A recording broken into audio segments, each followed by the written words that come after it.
Bakes on Things, the first sip. Welcome. You are no better, Canada, today than you were yesterday. I'm sorry for that, but hey, I didn't vote this government in. Welcome back to Bakes on Things, the first sip, and we're going to tear apart the so-called Canada Strong budget here from Montreal.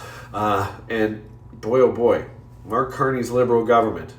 This is a doozy. A budget that's anything but strong for the people who actually make this country run. That's you and me and all the rest of the citizens from coast to coast.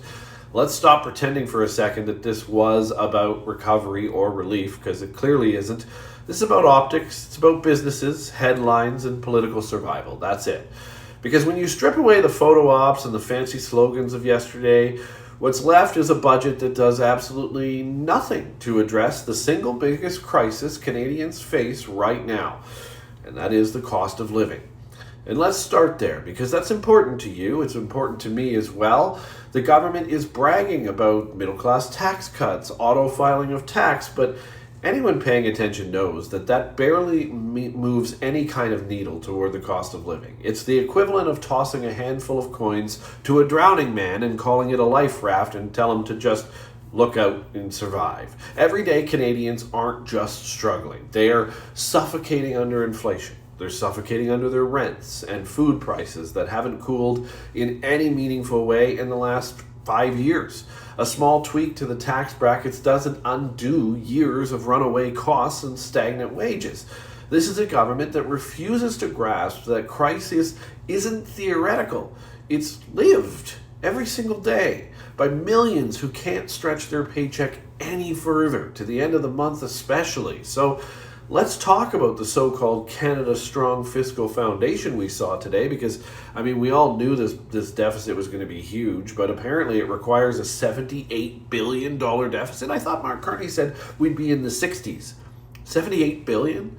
The Liberals are once again spending like they discovered a new color of monopoly money. This is the same group that told us fiscal restraint was important. Yet somehow, every new announcement magically comes with a massive price tag.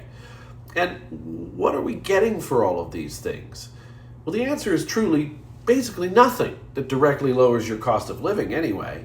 Nothing that stops housing from spiraling out of control. Nothing that gives families even a moment to breathe. They're mortgaging the future so they can pretend they're managing the present. This is all about supposed attraction of investment, but we haven't seen a Liberal been able to do that for decades. Speaking of housing, remember when Carney promised Canadians he would dramatically increase our housing starts across the country? That was rich. Remember the big talk about unlocking supply and transforming affordability? Well, if you actually read the budget documents that are available from yesterday, the investment in housing's actually projected to drop by 2029. Let that one sink in. We are in the middle of the worst housing crisis in modern Canadian history, and the government's 5-year plan is to spend less than they spend today on housing. This is lunacy. Absolute lunacy. Carney is supposed to be a world-class economist, yet even he can't seem to grasp the simple fact that without rapid, large-scale housing construction for the long term, affordability will never return. Instead of delivering, he's already scaling back in future projections. It's proof that the Liberals are more concerned with appearing active than producing results, but no housing fix could be any more than, or any less than, probably 3 years at this point. Every young Canadian trying to buy a first home, every renter watching their monthly payment rise faster than their paycheck, every family forced to live farther and farther from where they work, they've all been abandoned by this budget. Like it or not, this budget tells them loud and clear, you're on your own. This is about businesses and attracting new business. The government can find tens of billions of dollars for bureaucratic programs and climate initiatives that won't deliver for a decade, but it can't seem to find the will to prioritize the basic human need for having a roof over your family's head. It's baffling, it's cruel to the Canadian, and it's exactly what we've come to expect from this Liberal government. And then, to add insult to all of our injuries so far, the Liberals decided to shovel even more budget money into the CBC. How is this a thing anymore? Increased funding for the state broadcaster while Canadians can't even afford groceries. What are we doing?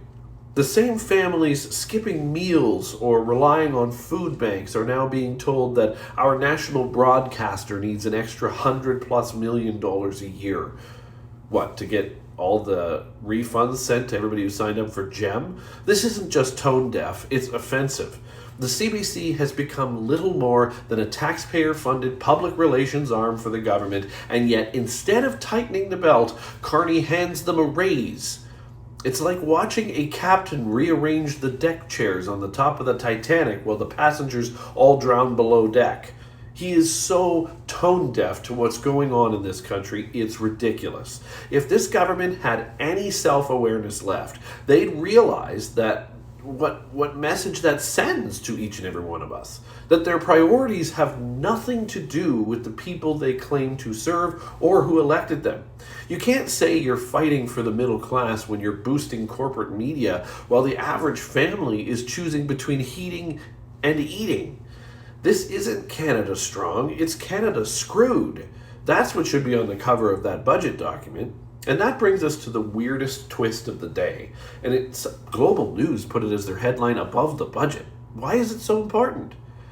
This entire story of Conservative MP D'Entremont going to the Liberals, leaving the Conservative caucus right before budget voting. Now, if you think that's a coincidence, you probably still believe Santa fills the Canada Pension Plan. The timing is just a little too convenient for this podcaster. Carney's team needed a distraction and possibly a few extra votes to make sure that the bloated budget didn't collapse the entire government. Suddenly an MP, Conservative MP, crosses the floor and the Liberals act shocked, like, oh, what are you doing? Give me a break. This feels completely orchestrated. A political stunt designed to disrupt the Conservatives, buy time, and maybe even trick them into hesitating long enough that the government actually survives this budget. You can almost see you can smell the backroom deal here, can't you? We'll take you in.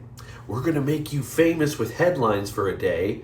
We'll give you visibility, maybe even a position, and all you have to do is give us the chaos we need to make sure this budget goes through. It's cynical, yes, but it's exactly how these guys play. D'Entremont's move doesn't just smell suspicious, it reeks of a plan hatched inside the Liberal war room months ago. And if it was, that means this budget isn't just fiscally irresponsible, it's politically rigged. They couldn't win with ideas, so they tried to win with manipulation.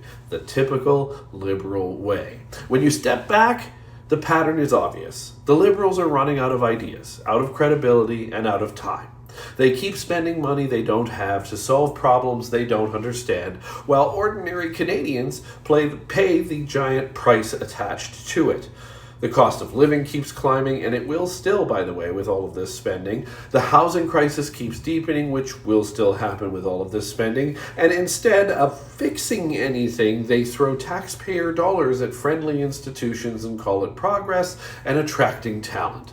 Meanwhile, they're playing political chess with defectors and media cycles to distract from their own failures. It's pathetic. It is a pathetic day in Canada. So where does that leave all of us?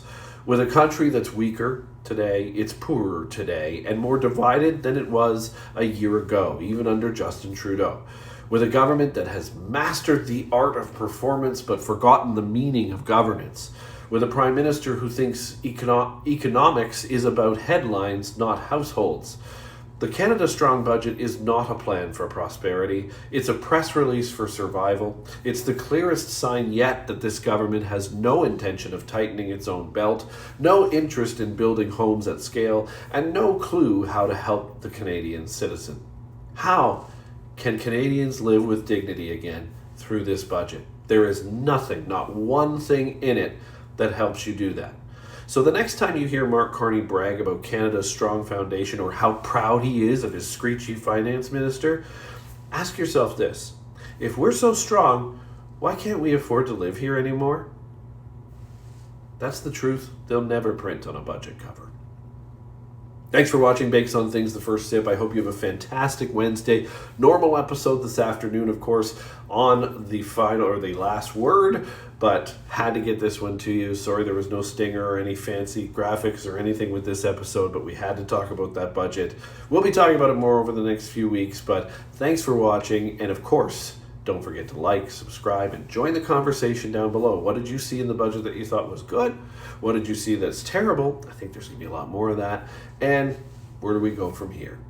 Thanks, everybody. Have a great Wednesday.